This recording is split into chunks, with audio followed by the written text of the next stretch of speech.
All right, here we go. Let's bring this tree drawing to the next level. Hey everybody, today we're working on another subscriber help video. This is a drawing of a ponderosa pine submitted by a subscriber that we'll name Jim for this video.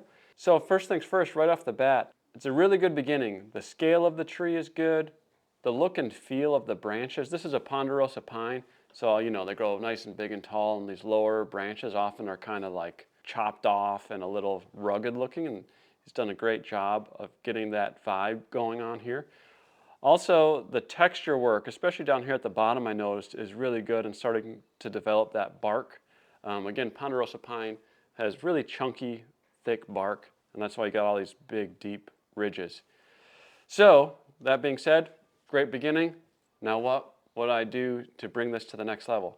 So first thing, when I'm working off a reference image, what I like to do is convert it to black and white, just because it makes it a little bit easier to see values. Now, you don't need any fancy application to do this. You can do this right on your phone. If I open up Jim's image here, all you got to do is go into the settings, go to the saturation, and bring it down. And you can see now it's black and white. But then if you want to further enhance it even a little bit more, then just bring the contrast up. Now, as you can see, we got some nice, easy to define values here.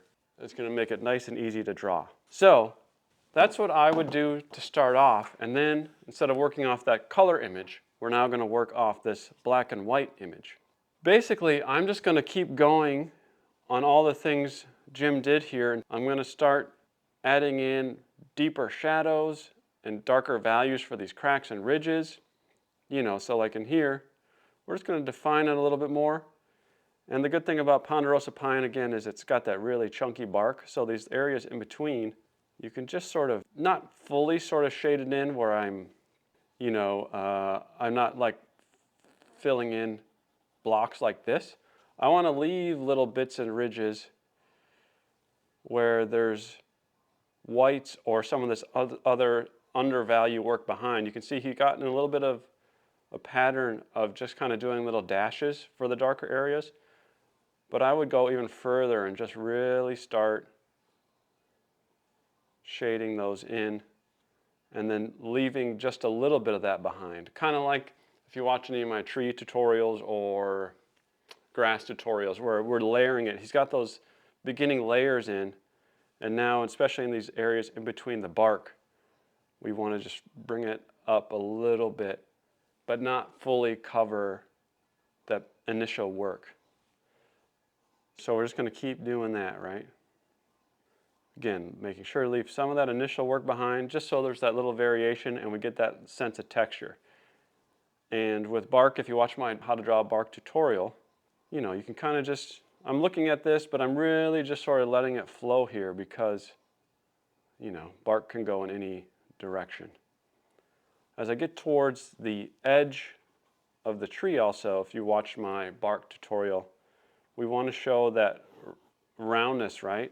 The gaps in between these darker areas is getting a little bit narrower as opposed to right here, right? So, right here we got this gap, right here we got this gap. As we get to the edges here, it's getting skinnier and skinnier. And he's doing that, but I just want to further enhance it with these darker values to just sort of further enforce that rounding. Again, he had a really great start, so we're just building on top of that next layer of detail and structure to everything. So I'm going to do this for just a couple minutes here. Same thing I've been discussing, just to fill in some of this quickly. See that little branch poking out here? Let's further enhance that.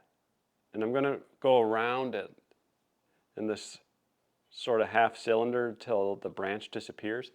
Again, if you watch my bark and branch drawing tutorial, think of all these branches and the trees as cylinders. So I'm going to go really around it because you can see this is where the branch goes in and it comes up and around here. And we'll work on the branches in a second here. So that's a pretty good start. This is a 6B pencil, and when I darken in this bark here, I like to use the edge of my pencil like this on the side because especially with like a softer, darker lead like 4B, 5B, 6B and up, you can see it doesn't apply, there's little almost texture when you even draw on the paper with it. And you can see, there's all sorts of little bits of texture in here. So I'm just going to lightly fill in particular, closest to those darker shadowy areas, right? Because like in the center here, like in the center of this bark, or this bark, or wherever it is, it's a little bit brighter. So I'm just kind of tracing around it to add a slight bit of texture with it. I'm being pretty light here because this is 6B. This is going to be pretty dark. But I just want to start to add in that little bit of texture. If you fill in more than you want, don't get too broken up about it. But we're just going to start to fill in and build on that layer, like again down here where Jim did a great job. We're just adding that next layer. And you can see, this is a printout of his drawing, so it's not the best. But you can see he has done some of this. So some of it might just be my printing wasn't the best, but light has probably come from this direction as far as I can tell. On this side, I want to even add have a little bit less, being even lighter. A lot of times the biggest thing to work on after you get like your scale and proportion and everything down, then start looking at contrast and making that full range, not the full range, but contrast is going to make your images a lot more enticing, your drawings a lot more enticing. So if things don't feel quite right, examine the contrast, or how can you expand or develop it more. That's often like the big next step. And then also that's going to help you start working on texture and, especially like if you have several objects in your composition, it's going to start to bring those to life more. So don't be afraid to go dark with your pencils. Again here, this branch, which I believe is right there, but you can see there's almost a circle in it. You can see it's kind of indented in. And as I like to do, here maybe I'm a little too dark, which is not a big concern. Just take an eraser, erase some of that back out. The good thing about bark is you can, it's such an organic texture, you can't really mess it up. But now we're just adding all that texture to it. So some of these areas I can hear, and this is if Jim wanted to really get into it. Now with like a mechanical pencil, something where you can do some really small details, now you can really start to just add in little dots. There's all these little dots of texture in here. But that's when you got to think about, is this a drawing that you're more doing for practice, or is it something you really want to commit a lot of time to and do, your best work on? But these are going to start to really bring this tree to life when you start adding in and focusing in on just these little details here. And you're also going to build that randomness and character of those individual pieces of bark. Those first couple rounds are more just sort of getting a base layer down. So now we could really go in and hone in that texture. So like if this chunk is right here, it's just got these little lines and bits on it. This pencil, mechanical pencil here, this is an HB pencil, but it's got slightly smaller lead in it. So you can start adding all this detail work in. So that's how I would proceed with the main trunk of the tree. But next let's focus on these branches. On most of these branches, what I would say is the same thing, is we need to go a little bit darker. If you compare these branches, you know, we need to go a little darker. We got, again, where it comes out of the tree. It's almost like, and I think again, because it's kind of like a dead branch, it's almost, you see the cylinder coming out of it.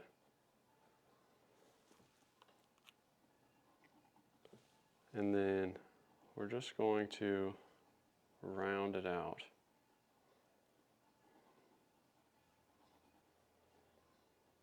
It's not a lot of bark texture on here, besides there's maybe some little branches.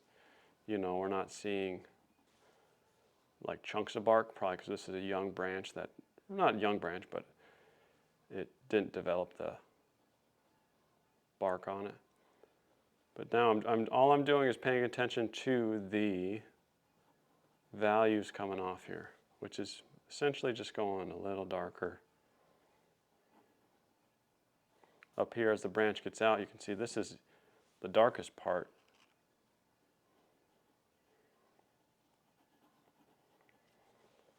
So just follow the reference image and try to match the shading on it. But other than that, there's just those little knobs in there that kind of, it's just these little knob details that are kind of broken off.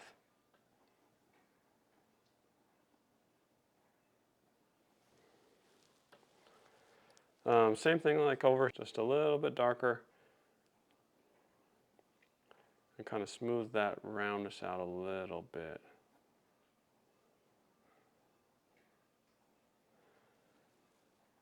But yeah, like on a ponderosa pine, a lot of these lower branches just kind of die off like this in this interesting, you know, shape. Again, really deep circle here. It kind of comes down, start to add some of the texture around it, give it that organic look.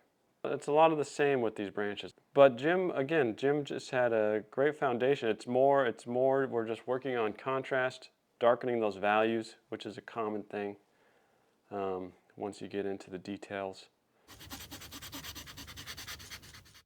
In a drawing like this, I wouldn't get too caught up in trying to match this bark exactly. More use it for the inspiration of the texture. Because trying to match this bark exactly is going to be kind of exhausting. The key to drawing is just getting really good at interpreting what you're seeing, whether it's off an image or if you're out in nature. As your skills grow, you're really getting better at how you're seeing things, and then obviously part of that, developing that skill, is how you're translating that with your pencils and erasers and blending tools onto your paper. And that is really the full equation in terms of how to get better at drawing.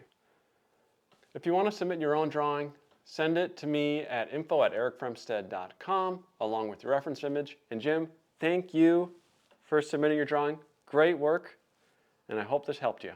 We'll see you next time.